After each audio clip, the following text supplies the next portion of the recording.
দুটোটাই check করবো যে এটা ভালো, এটা এটা মোটর। আমার পায়ে চালানো কোনটা এটা? আমার মনে হয় মোটরই ভালো।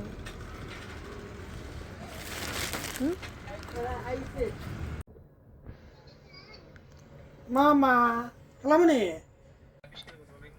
আমরা আমরা মহাকাশ আবিষ্কার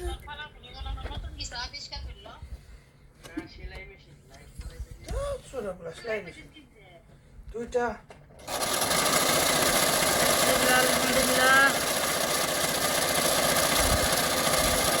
আল্লাহু আকবার। গিয়েছিলাম পার্সেল আনতে গিয়ে কিনে নিয়ে আসলাম সেলাই মেশিন।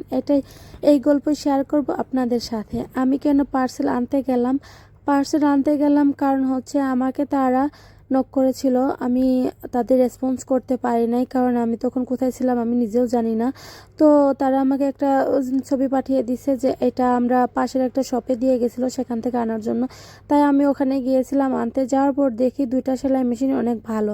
তাই আমি দাম দর করে সেলাই মেশিন দুটো বাসায় নিয়ে এসে আমি ভাইয়া ভাবি ফিট করে আমরা দেখতেছিলাম সেলাই মেশিনটা কেমন সেলাই হয় কি না। কারণ আমি সেলাই দুটো ছিল সেকেন্ড হ্যান্ড সেটি শপ থেকে কিনেছিলাম। তারপর আমি শুরু করলাম আমার পার্সেল ওপেন করা। পার্সেলে ছিল একটা ব্যাগ, একটা বোরকা আর একটা ওড়না। এর আগে আমি আরেকটা ব্যাগ অর্ডার করেছিলাম, সেটা চলে আসছে এর আগেই, বাট আজকে চলে আসলো বাকি তিনটা। আমার সবগুলো জিনিসগুলো ভালো ছিল। অনলাইনে শপিং করা জিনিসগুলো যদি ভালো হয় তাহলে মনটাই ভালো হয়ে যায়, কারণ আমরা তো এগুলো দেখে কিনতে পারি না, তাই।